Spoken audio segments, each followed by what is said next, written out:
Can't decide and torn between a romantic, comedy, action, or an indie film to watch for the weekend? Well. Golden State Media Concepts Movie Podcast is your ultimate guide to the latest movies. Join us as we dissect the latest on the blockbusters. It's the Golden State Media Concepts Movie Podcast.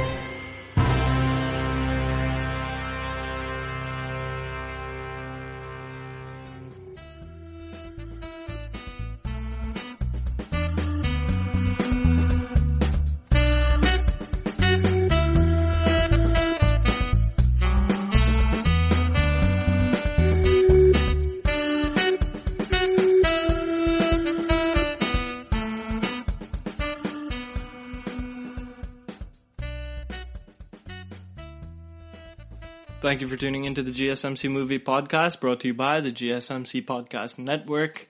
I'm your host, Shubh, and what's up, guys? Welcome back. So I wanted to do something different this week, this episode specifically, but we'll get to that in a second. What we're going to start with today is our movie of the week, which is The Old Guard. It's a new film on Netflix. It's the first superhero blockbuster type of movie of the summer. And, you know, for a year where we definitely expected some sort of new steps after Endgame from sort of all over Hollywood. Obviously, with theaters being closed, it doesn't seem like a possibility, but The Old Guard is sort of it's a fresh addition to the new movies pool. There were a few good movies this week, some of which I will get to in my episode later on in the week, but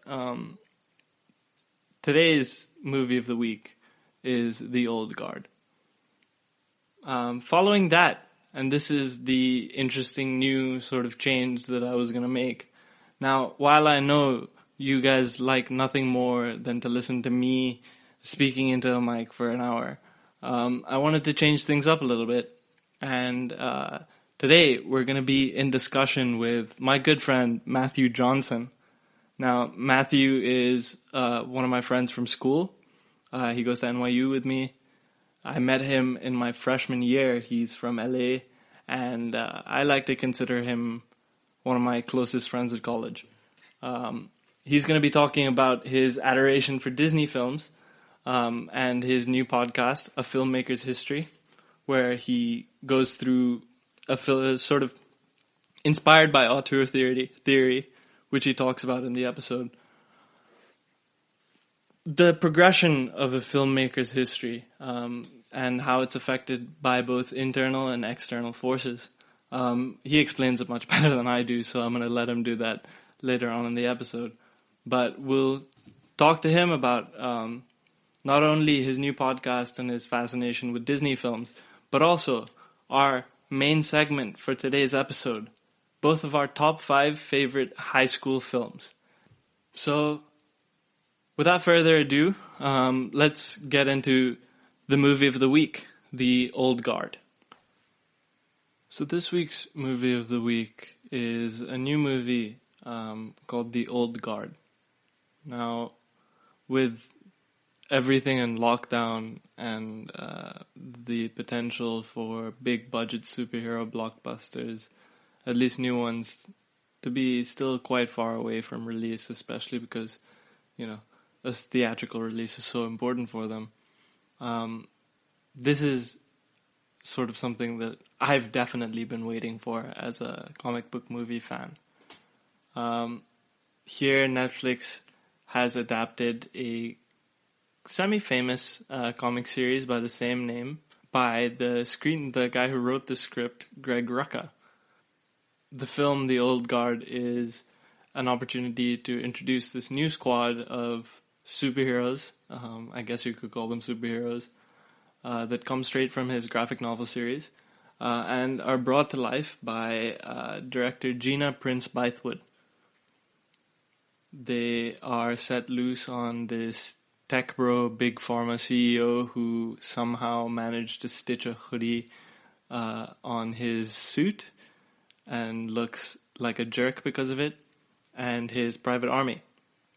The good guys, the fighters, they're these immortal warriors led by the fearless Andy, or Andromeda as she was known in the Andromeda the Scythian as she was known in the Antiquity, played by Charlize Theron in a fantastic performance. They don't have fancy costumes, they don't have alter egos. In fact, they don't really have any identities that are known to the world. Their biggest superpower is not dying. Or at least, not staying dead when they're shot dead. In the beginning of the film, we see them get shot with a voiceover that sort of sets up Andy's main conflict for the movie. They fall down, they bleed, but they jump back up again, and their wounds heal in a deftly executed CGI masterpiece. Now, Andy's the boss because she's been doing it for the longest. The others include Joe, played by Marwan Kenzari, who I believe played Jafar in the live-action Aladdin film. His boyfriend, Nikki, played by Luca Marinelli. Their characters met on opposite sides of the Crusades, which is very new meet cute for Hollywood, and it does really well. And Booker, played by Matthias Schoenaerts. He's the youngest of the four, and believe he found out that he was immortal in the 1800s. So, yeah, the baby of the group. So much of the film spends a long time sort of setting up possible sequels and a franchise, but that's just what these movies do when you're setting up a big new franchise. But a lot of it, like most sci-fi, fantasy, comic book films is seen through the eyes of the newest recruit, a Marine named Niall Freeman, standout performer from, I believe, If Beale Street Could Talk, Kiki Lane. Now, one thing she learns in this film is how it's something anyone would react when they were told that they were immortal. Immortality isn't the blessing that it seems to be. In fact, she doesn't consider it a blessing at all. The idea of immortality here is not, there's no escape. Yeah, time comes for everyone is the message. And in a way, the crew is in the shadow of loss from both sides. They're doomed to outlive anyone they care about, which is represented by Niall. But they're also constantly uncertain about their own fates. Andy and Niall, Charlize Theron and Kiki Lane, they have this incredible sort of emotional crux to the film. This uneasy mentor-protege bond that really makes this story. Andy is wise, but she's also bleak. She's a cynic, as anyone would be if they lived from the times of ancient Greece to now. She seems like she's lost purpose, and I would too if I'd been alive for that long. Niall has been drafted into a cause that she didn't choose and definitely doesn't understand. But one thing that I feel like this movie does really well is play with her intense and quiet presence and sort of really place great emphasis on even the smallest of gestures. Be it a shrug, a grimace, an eye roll. Gina Prince-Bythewood really does well for noticing these small things. In terms of the script, the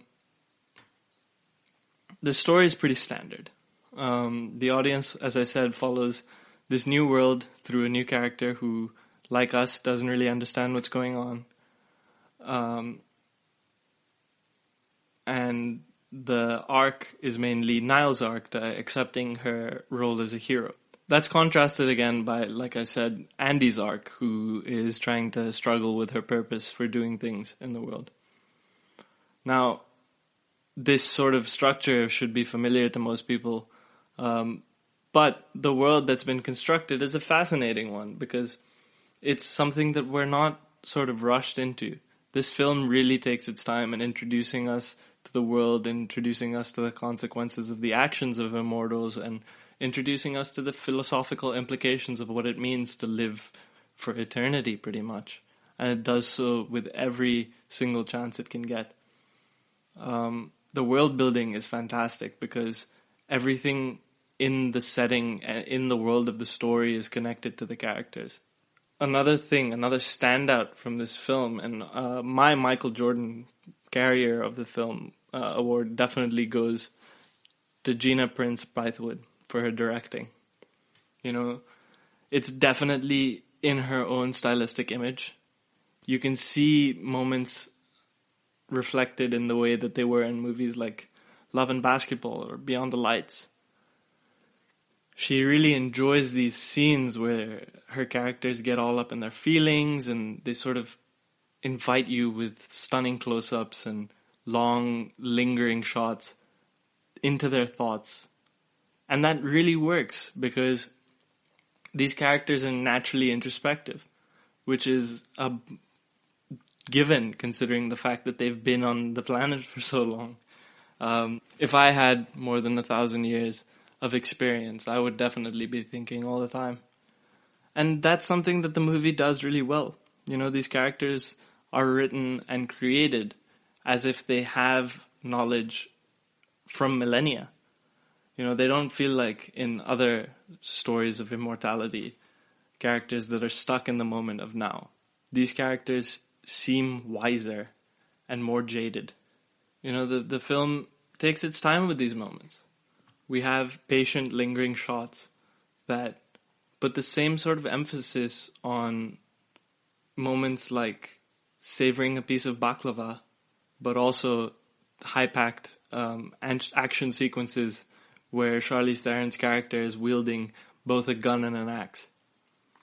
You know, but sometimes, and for some viewers, this sort of juxtaposition in pace might slow the movie down a little bit, and especially considering this is a movie that you're going to end up watching on your laptop or TV, but at home, might be sort of room for distraction. For me, it worked. For me, as someone who appreciates an introspective character, this was a fantastic addition. In terms of what most people will go to this movie for, which is the action scenes, the fight choreography in this film is incredible. You know, it's impossible to look away in these scenes. Because Andy and the rest of her team have been fighting for centuries together, you really get that sense in this film. You know, they're comfortable using both modern and ancient weapons at the same time. But the most unique part of this is the way that they're choreographed as a group. You know, while these characters have the ability to not only sort of wield a battle axe, for example, and then shoot a gun in the same movement, they work together in a way that they're four parts of a whole weapon. And it's incredible to watch because it's such a rare occurrence in the modern action film. And it makes sense because these characters have been fighting together for centuries. And it just feels natural. All of this is attention to detail that, again, sort of makes up for my point that Prince-Bythewood is the main sort of proponent of this film. She really pushes this through to become as good as it is. Another one of Prince-Bythewood's sort of recurring idiosyncrasies is this huge melodramatic gesture. In this case, I don't want to spoil it, but it is the greatest declaration of love I have ever seen in a movie. Honestly, you know, you have so many famous speeches. You have the "You Had Me at Hellos," You have when Harry met Sally final speech. I can't quote that because I'm actually really bad at quoting stuff. But this might be the most passionate and well-delivered declaration of love. It's so heartfelt. I don't even know what to say. At the end of it, I was like, my heart was beating. It was crazy. But it's also just a punch in the face of Hollywood's usual tendency to make LGBTQ representation a sort of tokenistic aspect of a film. This just feels natural. It doesn't feel forced like things like the Avengers would be. You know, there's a scene in the beginning as well, in terms of representation. In a movie like the Avengers, you have that classic, oh, she has us moments where Scarlet Witch and Captain Marvel and Black Widow all get together. And you can just tell that they're forced and they're just there to like have a little moment. But here, there's a moment in the beginning where Nal's character and a lot of the female members of her squadron sort of go and do some investigative work while they're on tour in Afghanistan. And even that just feels so much more natural. Now, one of the things that this film does have, as compared to the Marvel and DC movies, is a lack of the weight that comes with them and the popularity of the comic books. You know, but as a result, it might not get the sort of attention that it does deserve. But this film is an incredible example of what superhero movies can be and what they should strive to be. It feels natural, it feels organic, it feels heartfelt, but it's also entertaining at the same time. There's nothing tokenistic about it. Perhaps this is because it's done by a female director. Definitely because this is done by a female director, honestly. And everything about it just sort of works. You know, there are moments that feel like you're delving too much into what should be sort of exposition for a sequel. But at the end of the movie, I was dying to find out what was going to happen next. I wanted the next one to come like any other next episode sort of button on Netflix at the bottom. I wanted it to continue for days and days because this story is definitely something that I want to watch out for in the future. All right, let's take a break here. We'll be back with our special guest, Matthew Johnson, my good friend and host of A Filmmaker's History, a podcast available on Spotify. Want to know the latest and hottest music hitting the airwaves? Don't be left out. Listen to the Golden State Media Concepts Music Podcast. It keeps you on the loop with everything you need to know from pop, rock, hip-hop, and the top 40. And we'll throw in news of your favorite artists, concert and tour dates, and so much more. Listen no further because this is the gold standard in music podcast.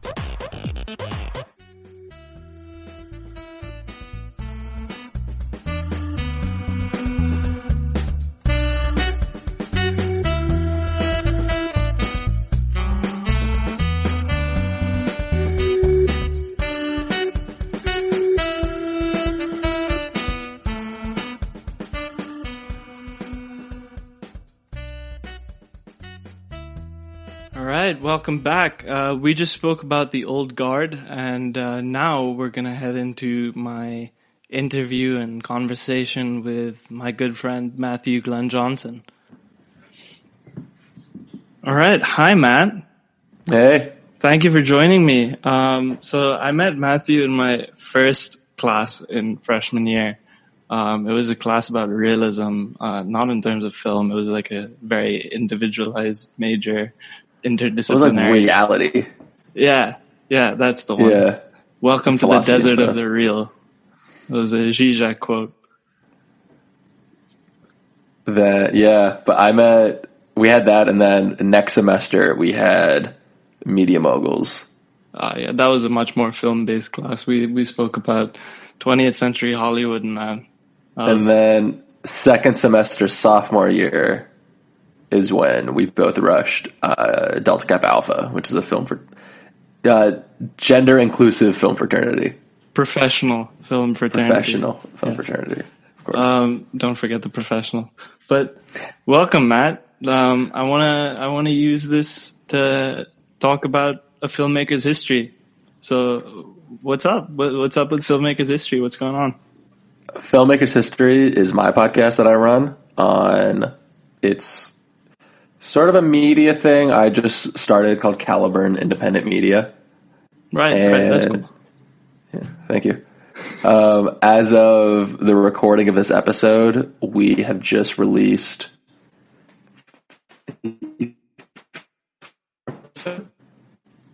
Monday, Wednesday, Fridays, and I don't know when this is going to come out, but if this comes out in, let's say, like a week or 2 weeks, there'll probably be 3 to 4 more episodes that are done.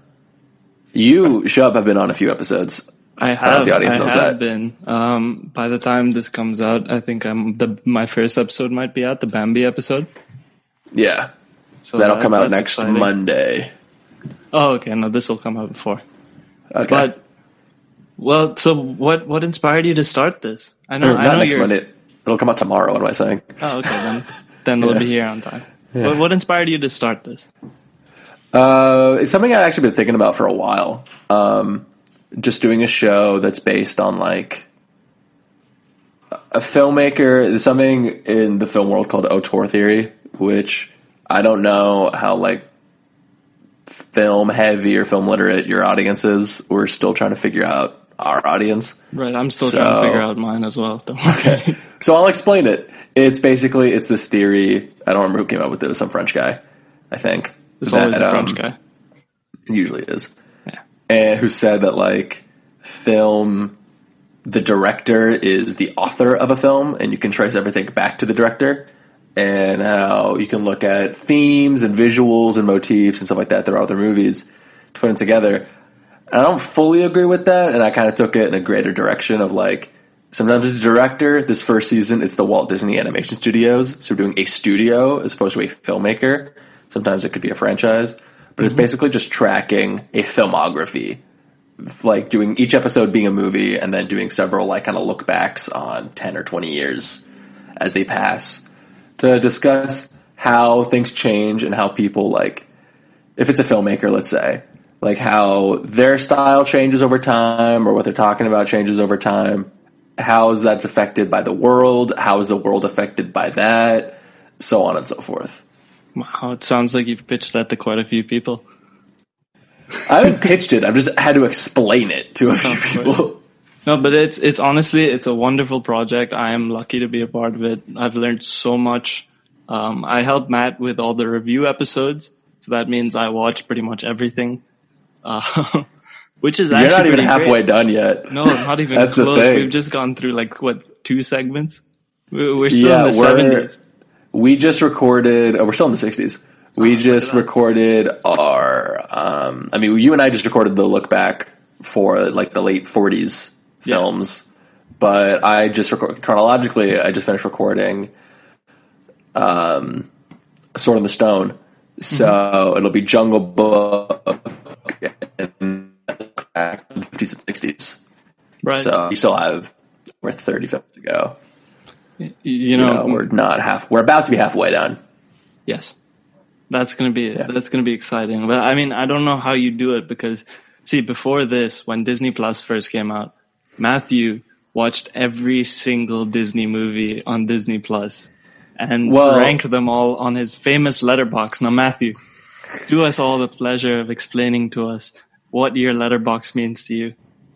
My letterbox is a way for me to stay connected to my friends. If any of you guys like film, look up Letterbox. It's letter, like the word, box, and then a D at the end. It's like a social media site, kind of, but for film nerds. So I keep in touch with a lot of my friends, especially like my friends from high school, who I might not be able to talk to as much. We're all in college, but we can still keep track of like what movies we're all watching. You can review it. We can talk about it. You can make lists of your favorite movies. And then I often refer back to it. Like when someone asks me, cause it's a archive of your thoughts.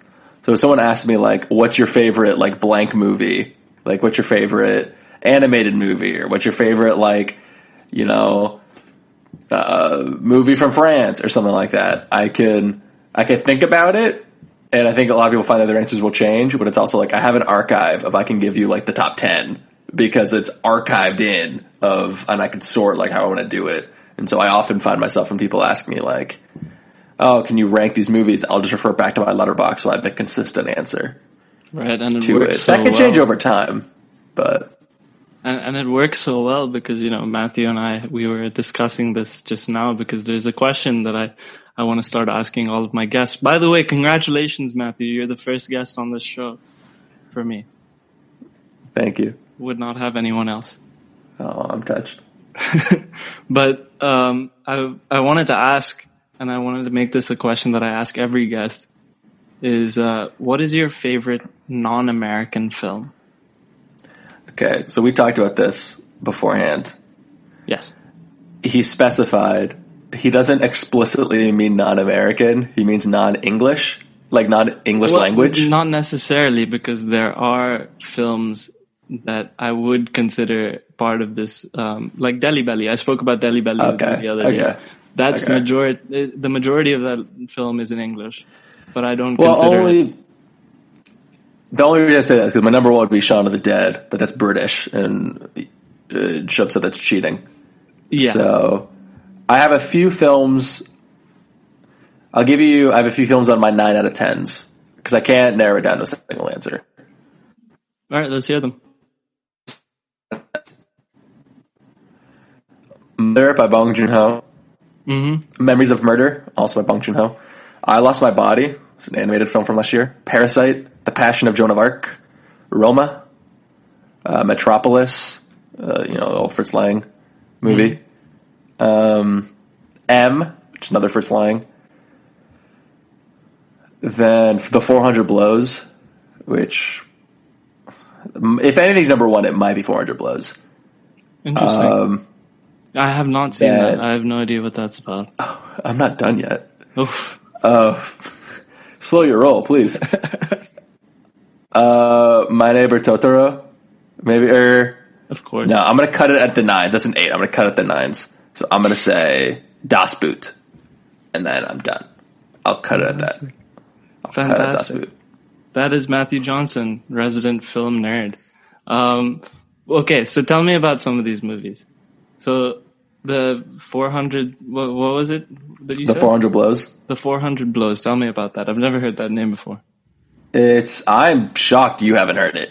It's a Francois Truffaut movie from, I'm going to get the exact year. I think it's 58, but I'm going to get the exact year down so that I don't look like a fool. But it's, 59. I was close. 1959. This is the film that started the French New Wave.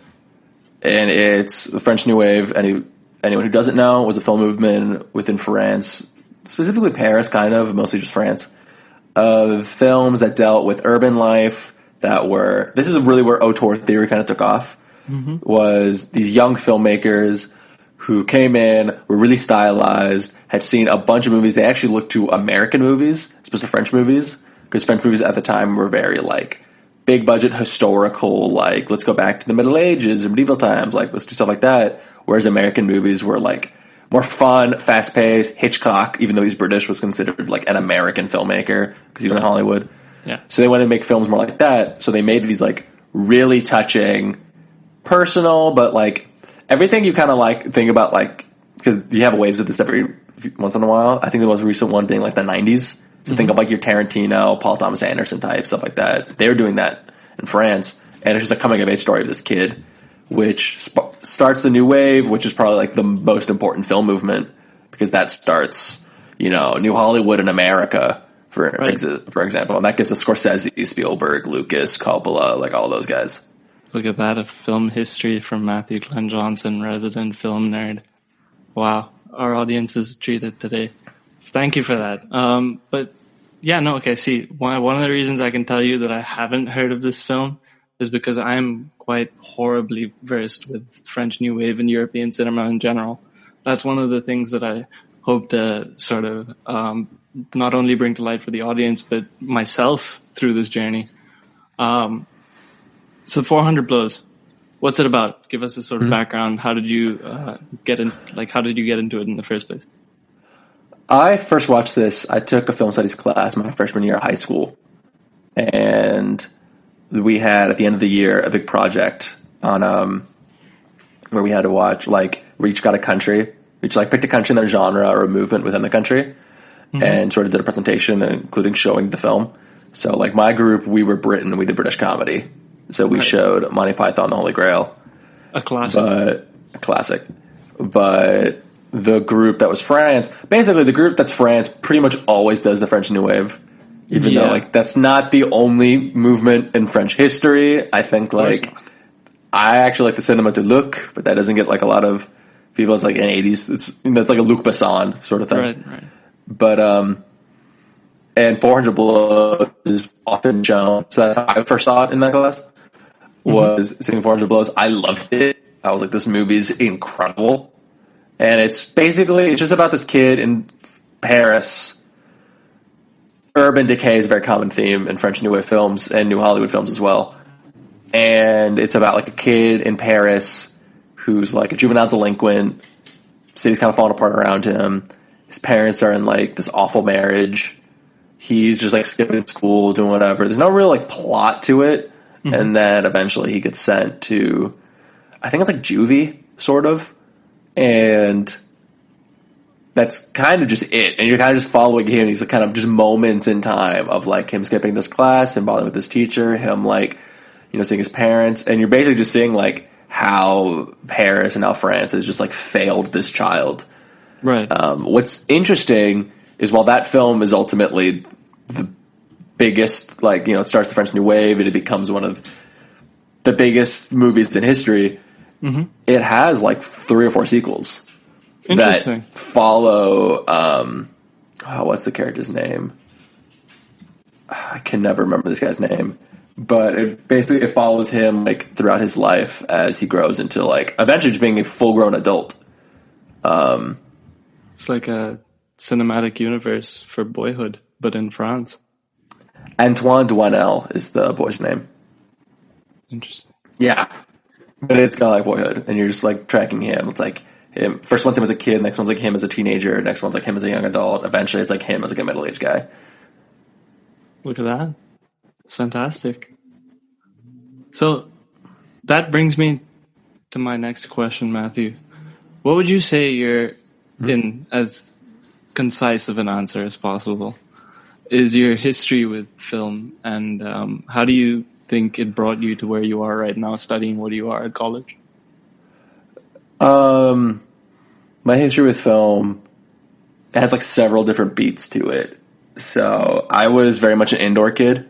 You know, as a kid, both when I was born in Atlanta, Georgia, and I was really little, kind of in the suburbs of Atlanta when I was probably in, like, first, second grade, somewhere around there is when we moved to Los Angeles, where I currently live, in the city.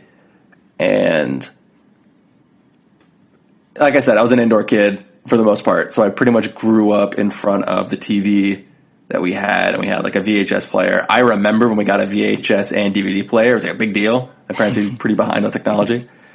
And, so I pretty much grew up in front of that, and, like, you know, in front of, it was, like, movies, it was TV as well. I watched a lot of sitcoms, a lot of cartoons, stuff like that, mainly cartoons. And, I read a lot of comic books, and played a ton of video games. The formation of any nerd in America. Formation of my life. Which is actually, it's funny you mentioned film, but it's like half of what I study in college is actually video games as well. Right. That's like my second big passion. Like that and comic books, I think, are like kind of the trifecta. But yeah, so film was just largely growing up in front of the set and just constantly watching movies. And when I was a kid, it was blockbusters. So it was like Spielberg, it was Star Wars, it was the big things that got me, you know, Back to the Future, stuff like that. They got like me super excited. Then I got to acting, like as a kid, Did some stuff for a period of time. Eventually, in like high school, the movie that got me like back into film, because I thought about like maybe I would like write movies, maybe like I would do some stuff, but I didn't really know if I would, or like write or direct. Like I didn't really. It was kind of, well, I thought it was a little too weird. Like I don't know if I'd make it. And then eventually, I think I was like around freshman year. It would have been like around freshman year. I saw Inherent Vice. Right. And that's like when I went from just being a film nerd who had seen everything, because I had just been watching all the movies. You know, I was in like kind of the nerd group that we just saw all the movies. Of course. So I saw Inherent Vice, and I was like, if I could make a movie, I'd make Inherent Vice. Right. Like that's, and so that's what eventually led to me like podcast, talk about movies and stuff like that. But eventually, like, I do make my own movies, and like, I have my own stories that I want to tell, and some thoughts in my own head. Pretty scattered. I know Shubh's heard a few of them. Yeah, and you know they're quite brilliant. But no, thank you, Matt. No, thank you for giving us your history like that. I mean, as far as it goes. But we'll be back with Matthew for our next segment, where I'm going to ask him about his top 5 favorite high school films, and we're going to discuss mine as well. So stay tuned.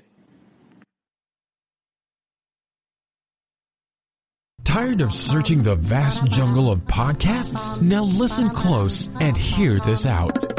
There's a podcast network that covers just about everything that you've been searching. Hey! The Golden State Media Concepts Podcast Network is here.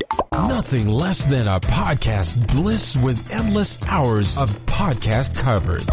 From news, sports, music, fashion, cooking, entertainment, fantasy, football, and so much more. So stop lurking around and go straight out to the Golden State Media Concepts Podcast Network. Guaranteed to fill that podcast itch.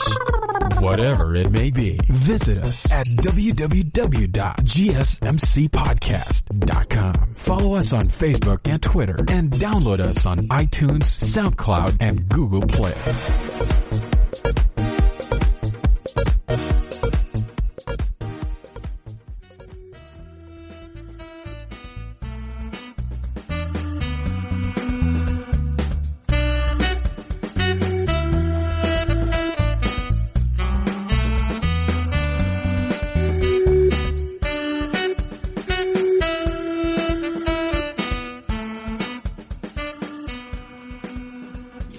All right, welcome back. I'm Shubh, and I'm with Matthew still, surprisingly. I don't know why he's still with me. I feel like he wants to leave.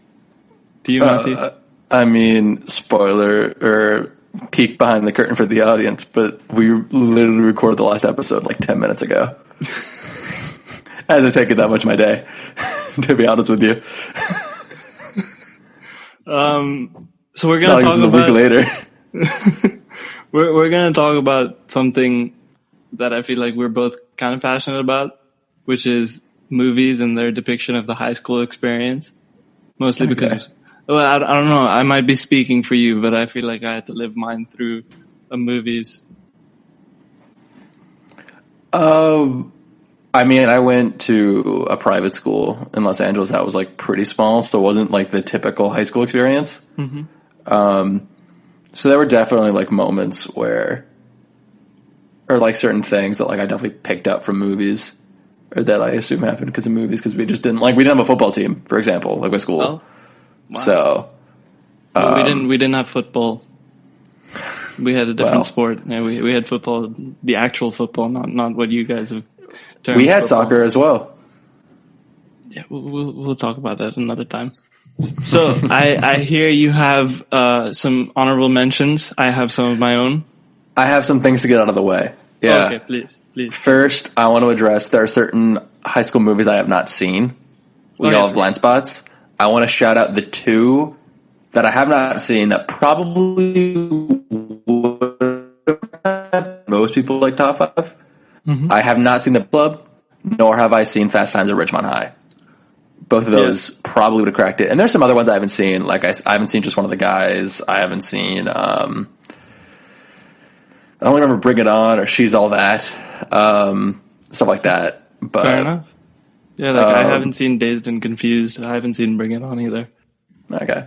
So there will be blind spots, but these are our favorite from what we've seen, so don't worry about that. I have some films.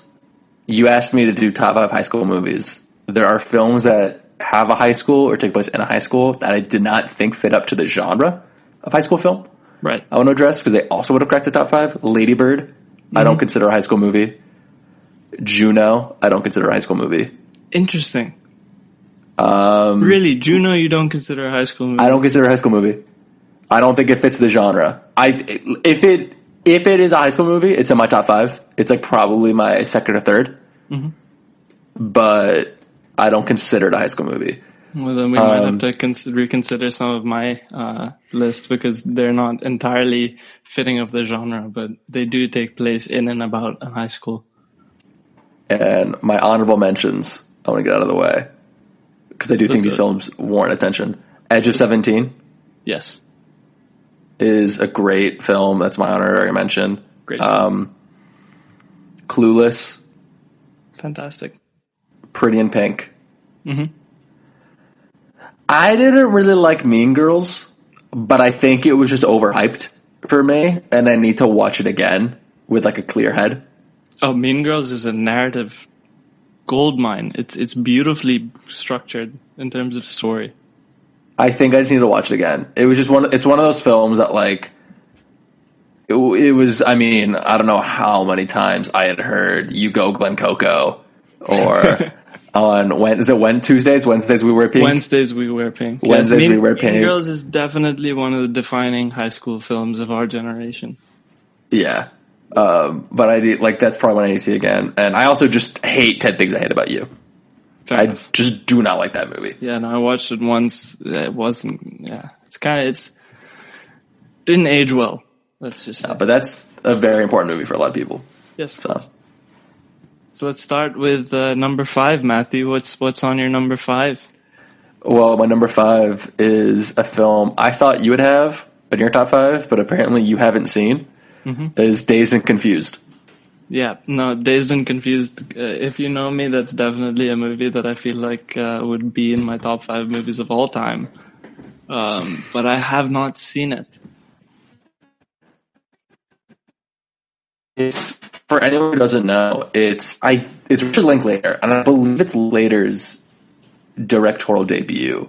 I could be wrong, but I'm pretty sure it's his directorial debut. So.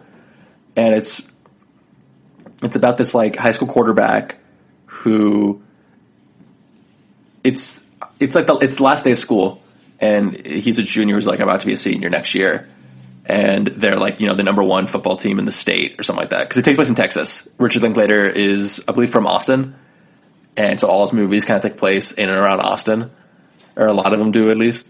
This is one of them, and it's about it's just like a high school in Texas that and their coach is making the team sign this like promise or this oath that they won't drink or do drugs or like, have, sex or whatever. And he's like, doesn't feel comfortable like writing something like that. Like he doesn't think that the coach has like a right to dictate his life like that. Mm-hmm. What's brilliant about it is it's a snapshot in time in a lot of ways of that, like that era. I think it's like the 70s, Texas, and just sort of like a snapshot of that. It's also a great film. The amount of people who were really young, who were in this film that then went on to have these great careers. So this is Matthew McConaughey's first movie. Yep. He plays, I don't know if we didn't really have a guy like this in our high school, but I've heard this is like a pretty common thing is you go to a high school party and there's always like the adult that's just always around high schoolers, and this guy's like in his 20s, but is still like, talking to 15, 16-year-old girls. It's kind of creepy, and McConaughey plays that guy. Yeah. A really young Ben Affleck plays a guy he kind of got typecast as. It's just this really angry, like, he plays a guy on the football team who a big thing is the seniors will go to the upcoming freshmen and they'll beat them with paddles. And then the girl from Resident Evil, I always forget, but the Russian, like Ukrainian. I'm not sure. Mila Djokovic? The name rings a bell, but I'm she's in it. blanking. Oh. But it's the movie that shows the whole high school, like all the different social groups within like that senior year. Because the quarterback, it's like you have the sports guys, you have the nerds, you have the stoners, you have like the cheerleaders, and he's a great character because he kind of can he's like an in between. He's a tweener. It's like a big thing, which we didn't really have cliques like that in my school. Right. We had sort of friend groups, and you have people who could sort of fit in multiple ones, and he's that. And so you're seeing like how each different social group reacts, and you're tracking him, and you're tracking the baseball team as a pitcher who's upcoming freshman. So you're seeing the upcoming freshman looking forward to high school, and the upcoming seniors like kind of saying goodbye to high school, or like getting ready to say goodbye. Sure, yeah. No, I need to watch it, honestly. But my number 5 is I don't think you've seen this film. I don't think you have. It's called Thoroughbreds. No. It's a 2017 dark comedy about two rich Connecticut girls who one is so numb to her feelings that she kills one of her family's horses, and they decide to kill one of the characters' stepdads. It's directed by Corey Finley, the guy who directed the latest HBO movie with Hugh Jackman. What is it? Bad Education. Yeah. And it's like this sort of Yorgos Lanthimos type of deadpan satire set in yuppie Connecticut. And it doesn't, it's not exactly a high school movie because it doesn't deal with high school, but it deals with a lot of the pressures of expectations and emotions that come with high school and like doing well and, continuing the legacy of a yuppie, that kind of stuff. But I think you should watch this because it's one of the funniest films I've seen without being funny. It's without giving something away. I think we're going to have a very interesting conversation to a later film I have on my list about this. Fantastic. I'm excited. Okay, let's go with number 4? Yes, number 4. All right. My number 4 is Ferris Bueller's Day Off. I don't know if this is on your list. I don't want to say. Okay. Yeah, Ferris Bueller's Day Off is just a really brilliant movie, and it's a John Hughes movie. For anyone who doesn't know, John Hughes did a ton of 80s films, like teen films. He did Breakfast Club, Pretty in Pink, 16 Candles, Ferris Bueller's. He does basically all of these. He basically defined the genre. Yeah. And his 90s career is interesting. It's sort of like the direction he went with. Still doing comedy, but not teen comedies anymore. Mm-hmm. But this film is kind of like, there's a weird philosophy to it. And is like, basically Ferris he's the coolest kid, but he's not a jock.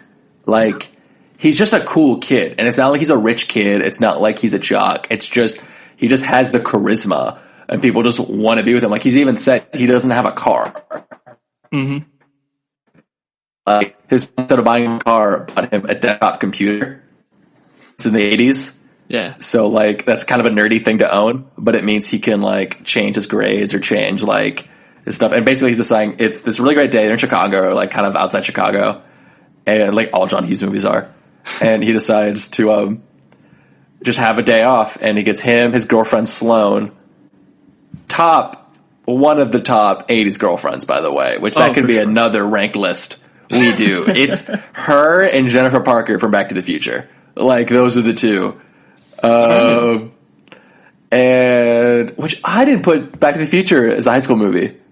I don't think it counts. Yeah, I don't think it counts either. But that'd been an interesting one to do as well. But yeah, it is basically just like he gets Sloane and then gets Cameron, who's his best friend.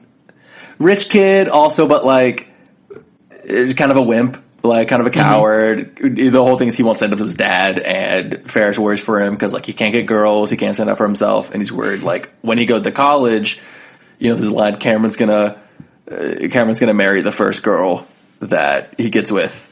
Yeah, and that's not the life he wants for Cameron. And then the whole movie is just them having a day off and just skipping school and just having a day off in Chicago as their principal chases them and as Ferris's sister tries to like pin it on them.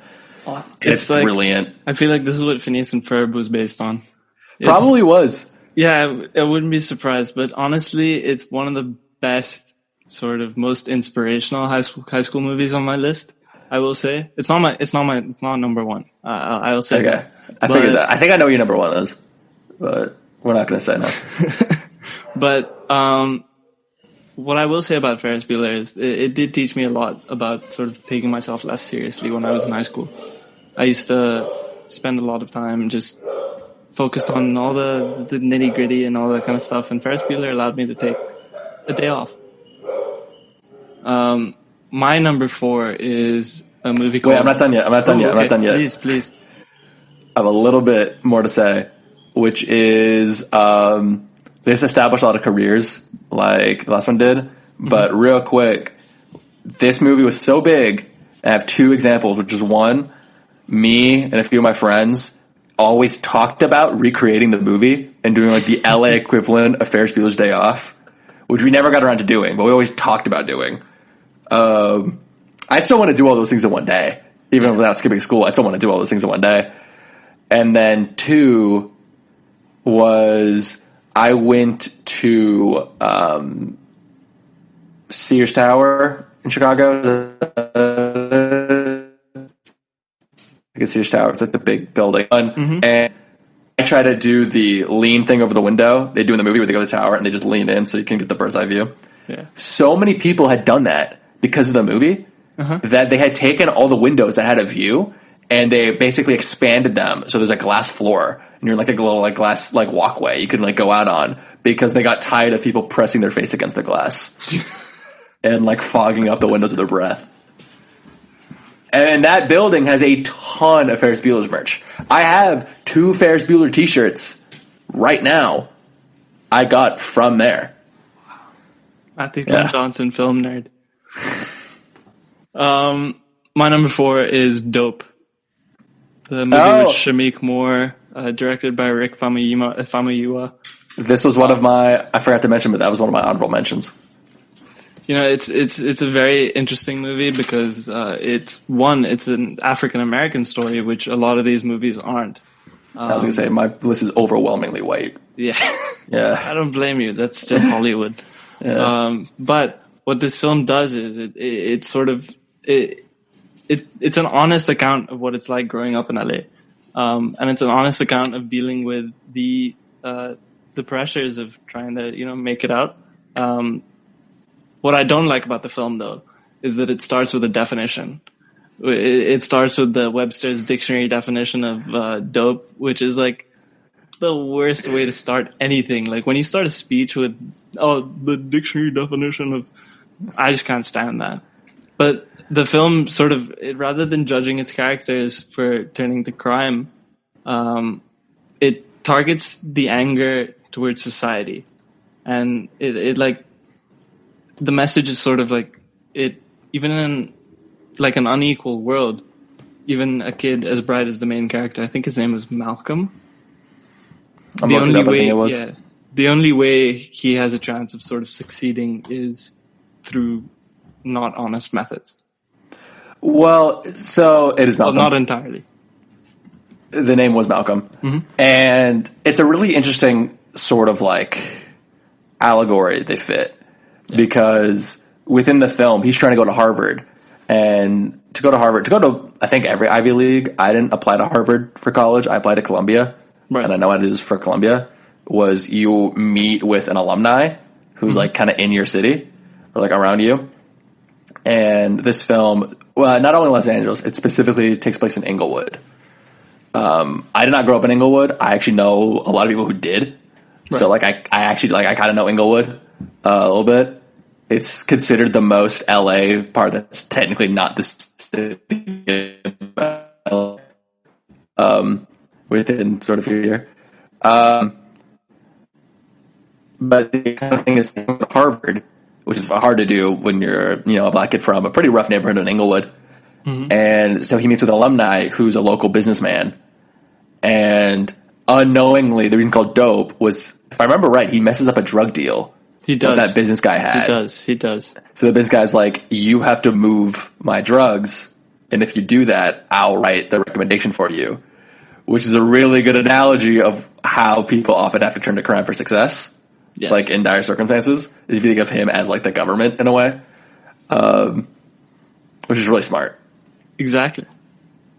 That's what makes it part of my top 5, just because it's just such a different story. Like, so many of these high school movies are the same sort of, oh no, the jock did this to the cheerleader and this happened, and this was different for me, and it felt like I had an insight into a very specific, authentic story. This is also a really good, we could do another bit. I could probably do a top 10 or top 20 of good LA movies. Yeah. Because that's one thing I'm really into, and I've actually thought about my best friend Mateen and I, who Shubh knows, and Mateen is the producer. It's like, that's his title, is the producer of the Filmmaker's History. He's been on a few episodes. And I've considered, like, the two of us, and even my friend Carlos, who's also been on a few episodes, doing a miniature series on the depictions of Los Angeles within film. Mm-hmm. Because as people who grew up in Los Angeles, specifically within the city, like not the suburbs, like specifically the city of Los Angeles, right, we have some qualms with how it's portrayed within film, and it's often romanticized or like as either this like haven and Disneyland and all that, or it's this like all like crime and poverty and like overs. And the truth is that they both exist, but it's mostly the middle.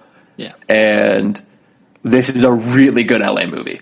Like, they're super authentic, even in regards to like how, you know, they like, there's a part where they go to Randy's Donuts and like how they think of Randy's Donuts, specifically someone from Inglewood, is like kind of interesting. I like, my favorite bit is when they meet the rich kid who's I think the son of the business owner. Yes. The business owner had been in a gang, and the son like likes to pretend like he was in a gang, like he's a blood. Yes. Yeah. And they just make fun of him. I think he's like, P. Diddy's son, Puff Daddy's son. Is he really? Yeah. So that wouldn't surprise me. Exactly, it would have been quite an easy role to act out. Yeah, but that's like, I didn't really grow up in a neighborhood with a lot of gang life or this like around me, but not like in my neighborhood. But knowing people who grew up a lot closer to stuff like that, you just make fun of it more than anything. Because, like, you know, and that was, I just loved that sort of reaction they had. And I thought that was a very authentic and honest depiction of, like, that. And I went to high school with a lot of people who acted like they were in a gang. I will say that. And we're not in a gang. I knew that character very well. There we go. Look at that. So, let's take another break here. We'll be back with the rest of our list. Watching TV has changed over time. Streaming has become the new norm. That's why Golden State Media Concepts television podcast dives headfirst to the world of cord cutting. Want to be on the loop of what's hot in Netflix? Or if it's not a preference, what about original shows in Hulu? We've got you covered. Join us as we fill in the blanks and talk about movies to stream and what show you should be binging. This is the Golden State Media Concepts television podcast.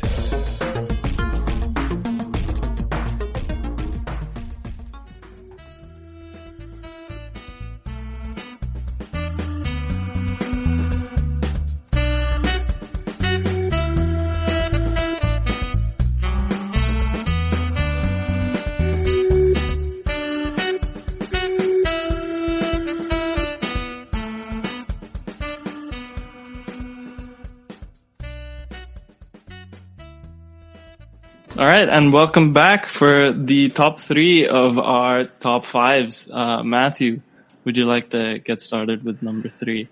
Well, okay, yeah. Before you do, I should probably say that this is where Ferris Bueller lands for me. Okay. Yeah. You could say, if I mention a film we both have, I think we can say where it is on our list. Yeah, okay, let's do that. Because But yes, so my Ferris number Bueller three for me is number 3. My number 3 ties into your number 5 in that I think Thoroughbreds was heavily based off this film, which is Heathers. It was.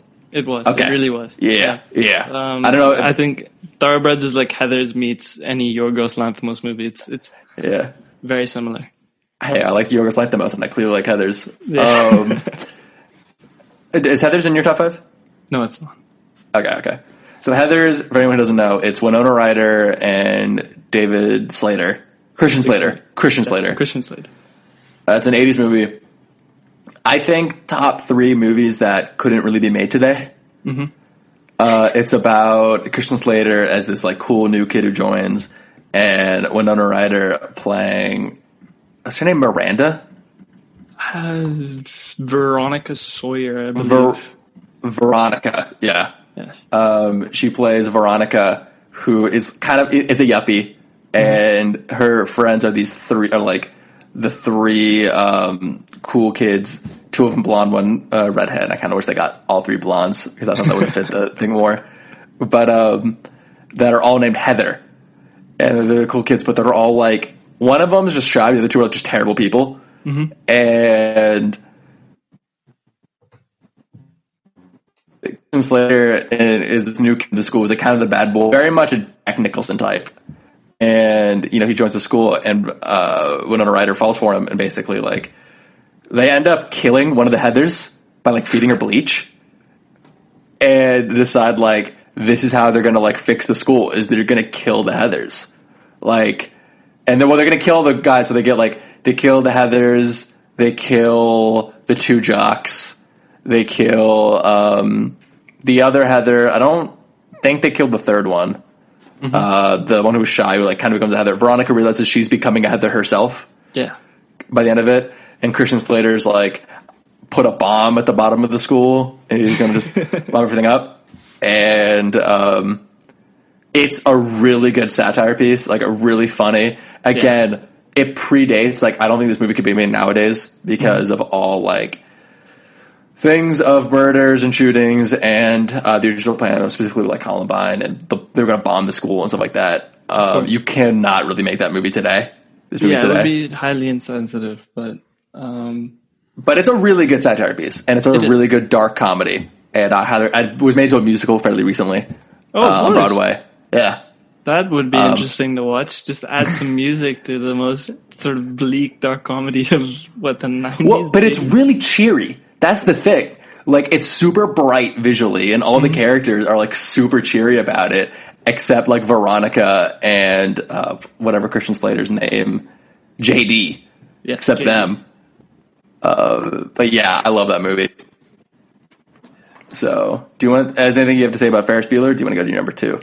Well, I mean, Ferris Bueller, I've said what I had to say. It's just fantastic. Let's go to number 2. What's your number 2? Okay. Well, do you want it? Okay, so my number 2. Yeah. I have Superbad, which I have a feeling is your number 1. Yes. Yeah. I had a feeling. Yeah. So Seth Rogen and Evan Goldberg wrote this movie while they were in high school. Yes. And it shows... Well, they started writing it when they were 12.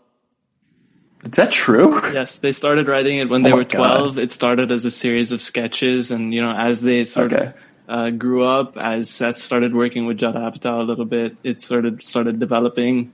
And then eventually when Evan came down to LA after college, 10 more years after that. Yeah, I was going to say, it shows they were writing this in high school, specifically because it is the most accurate depiction of high school. Yeah. In my mind, like, there's no real social cliques, but there are kids who are like, but there are just kids who like, these kids are cool. In the middle. Like, they don't really have jokes and stuff like that. Yeah. But they are, it's the way they talk to each other. This is, I think, the most explicit movie on our list. It is. Linguistically and everything else. But it's so good. This was absolutely like, this movie came out in 2008, 2007? 2007, I think. 2007, yeah. So this would have come out like right as we were in elementary school and middle school. Yeah. This was definitely like a must-watch movie in Yes. school. Like, the amount of people who quoted this movie all the time, it was insane. We had friends like who were they were McLovin. Like, McLovin was just this cultural icon For of sure. their loser friend who had the fake ID, whose name was just McLovin. And that just, which is a great scene. He's an organ donor. You sound like an Irish R&B singer. Why are you from Hawaii? McLovin, the Hawaiian organ donor. This is just a great movie. It's going to be very tied to my number one film. Kind of a spoiler alert. But yeah, no, I mean, this was very much a formative movie. Your Brought Jonah number one Hill. might be my number two. It brought Jonah Hill into the mainstream. It brought Michael Cera into the mainstream. Brought Emma Stone into the mainstream and all that. Anything you have to say? Yeah. Well, I recently wrote an essay about Superbad and how it is more than a sort of shift in America's view of masculinity, just purely by one scene at the end where Jonah Hill and Michael Cera profess their love to each other. It destroys so many years of the description of masculinity in movies and that John Wayne sort of quiet American hero. Also, they have the non-cool characters actually not be cool. Yes. Like, the 80s were always like, Michael J. Fox isn't a cool guy, but he's like the coolest guy in the movie. Like, Michael Cera and Jonah Hill and Christopher Mintz-Plasse are not cool. They are dorks, and they are lame, and they play lame people. And it's actually like, oh yeah, we knew those kids. They were lame. Mm-hmm. And the other thing is that these guys fit perfectly Freud's description of the unconscious in the three sort of ways. So Michael Cera's character, Evan, is the ego. Jonah Hill, obviously, Superego. not the id. Because he's the pleasure, the animalistic sort of drive. Who's Christopher Mintz-Plasse? The superego. I would have flipped that. He shares the responsibility with the cops. I think Christopher Mintz-Plasse is I agree with your Freud theory. Mm-hmm. I think Christopher Mintz-Plasse is the id. I think Jonah Hill's the ego. And I think Michael Cera is the superego. Ah, interesting. Okay, let's hear your. We can talk about that later. No, okay, I see what you mean. Basically, Christopher Mintz-Plasse is he's the most base. Like, he's all about. He goes firing guns and he's the one stuff, who gets his pleasures throughout the film. Mm-hmm. Michael Cera is the voice of reason. Yes. Within the group. And then Jonah Hill is like the vulnerable, insecure, being torn into both sides. Like, I don't think he's the voice of reason, but I also don't think he's as base as Christopher Mintz-Plasse is. Sure. I think my argument for that was Jonah Hill is also the most vulgar and physically sort of overpowering type of character in the film. But yeah, no, they're definitely at points, I will say that they do have sort of role reversals, in that there are moments where Christopher Mintz-Plasse, McLovin, Fogel is definitely the id. A moment that comes to mind is when he's firing the gun with the cops. Definitely the id there. Do you want to go into your number two? I don't know how much time we've spent talking. No, don't worry about it. My number two is Booksmart. That's my number one. Yeah, that's what I thought. Yeah. That's what I thought. Booksmart is super bad for women, apparently. That's what they call it. Give your take, because I have a take against that. No, I don't believe it. I just read a review that Okay. says it. I think it's a beautiful story on its own. I don't think it should be compared to Superbad. The only sort of comparison to Superbad I can make is that it's two people and they're both, two of them are related. Jonah Hill and Beanie Feldstein. That's about it. I actually think I think it is Superbad. I actually think it's Superbad 2.0. Mm-hmm. It's like Superbad for our generation, and I really do think like people our age maybe didn't see the film. I hope, as I know it's streaming, I hope it becomes a classic for younger kids and it becomes their Superbad. Right. Because I just think it's the upgraded version of that. It is a Superbad story. Phones. in that it's two people who were losers, except this time they're both smart. Jonah Hill was not smart. Yeah. In Superbad, this time they're both smart. Beanie Feldstein absolutely plays the Jonah Hill character, which is funny because she is Jonah Hill's sister. With, I don't remember the actress's name. I remember she was in Last Man Standing. Caitlin Dever playing Amy, the one being Molly. That they're absolutely like, they didn't go to any parties. They were too focused on school, and then at the last day of school, everyone got to really good schools and also had fun in high school. So they decided to go to the party because it's the last day of school. They want to go to the farewell party, and they just bounced around Los Angeles trying to find this party, going to several different like themed ones like the whole time. But I think unlike Superbad, they flesh out the class a lot more. Like you actually, by the time the graduation scene, you have like an actual connection to so many characters, both the rich kid with the boat who ends up like, I don't want to spoil what happens with him, but the rich kid, we have like a personal connection to him. Yes. To Billy Lord's character, is it Gigi? Gigi, or Hope? Yeah, Gigi. My favorite part of the movie. Hope, Diana Silvers, was actually my biggest cinema crush of the year. I could see that. Yeah. You have a connection to Hope. You have a connection to the coder guy with the really long hair. To the teacher who's the Uber driver. Yeah. So many. Who's on SNL. Yes. So many people. I think they do a much better job than Superbad. But again, it's the upgrade of Superbad. Yeah. Like it's just these like the kids in this film are kids who grew up on Superbad. And are now like, just take this to the next level. Do that story, except like now there's like more of a third dimensionality to it. Like, I think it's the most realistic depiction. I was a nerd in high school. I didn't go to a ton of the parties. But when I eventually did start going, for me, only senior year, it was like junior year. And then senior year was when I really like partook in some of the more like party activities. It wasn't like Superbad where you went in and everyone's like, what's this loser doing here? They walk in and everyone's like, oh my God. Like, you're here? Yeah. We need to get you a drink, like, now. You need to go right now. That's exactly And like, that was a much more realistic depiction of what that is like. This is also the first film I could think of that has an openly gay character. Yes. In it. And Amy, and it's not a big deal at all. Like, it's not a big deal. Oh, yeah, it didn't feel like it was a check mark. Yeah, like... Yeah. She's not struggling to come to terms with it. She's not like having to like hide it from her parents or anything. Molly even plays the fact that her parents think they're dating and they kind of like play with that. But I think that's really important. It's Olivia Wilde's directorial debut. I think she did a great job. Such a good job. Such a good movie. Yeah. I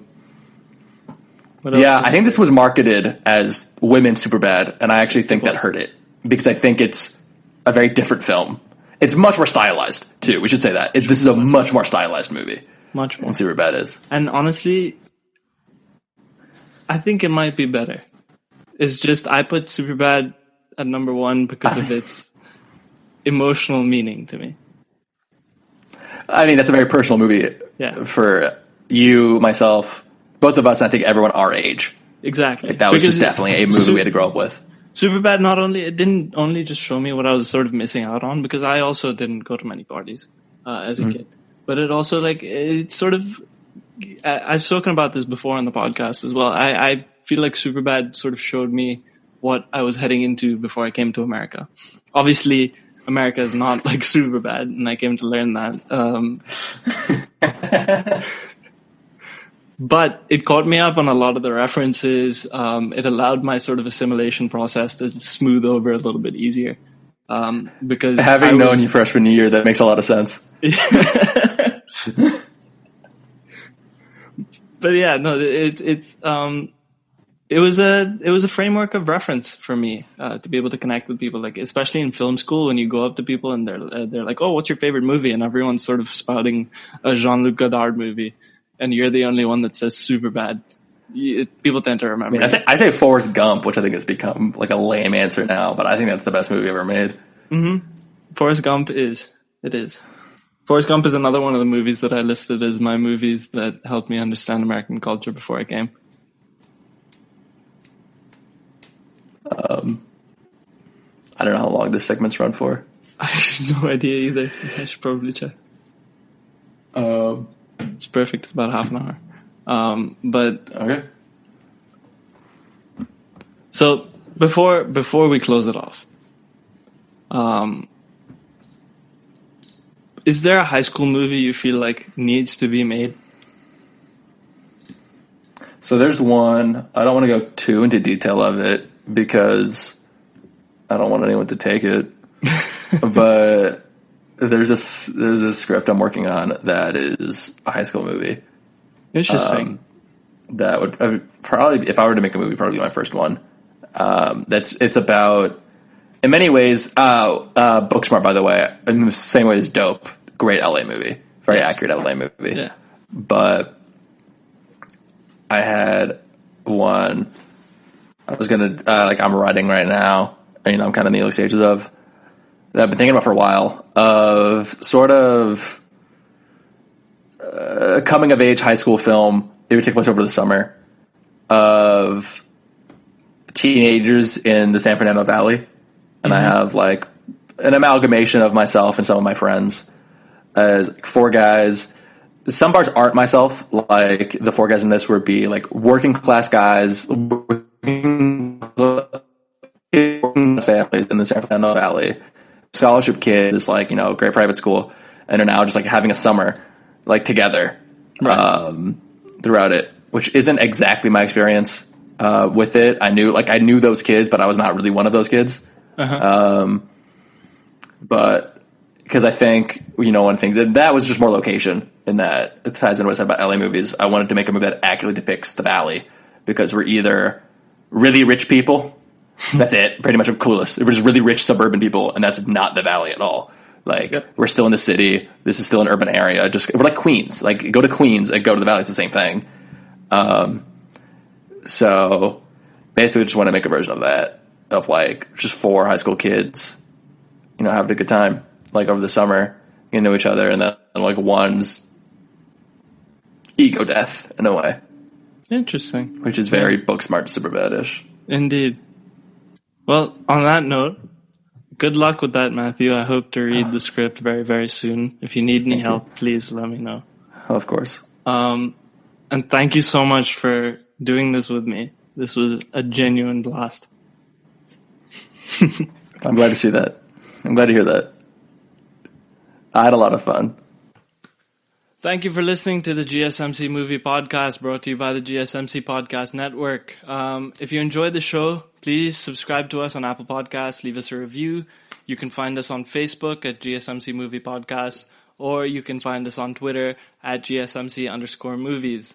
If you're interested in Matthew's A Filmmaker's History, you can find that on Spotify under A Filmmaker's History, and be sure to drop Caliburton Media a follow on Instagram. You can also find Matthew on Instagram on at MGJ0813. Be sure to give him a follow. I'm sure he'll appreciate it.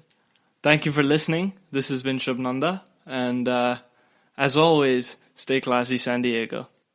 You've been listening to the Golden State Media Concepts Movie Podcast, part of the Golden State Media Concepts Podcast Network. You can find this show and others like it at www.gsmcpodcast.com. Download our podcast on iTunes, Stitcher, SoundCloud, and Google Play. Just type in GSMC to find all the shows from the Golden State Media Concepts Podcast Network, from movies to music, from sports to entertainment, and even weird news. You can also follow us on Twitter and on Facebook. Thank you, and we hope you have enjoyed today's program.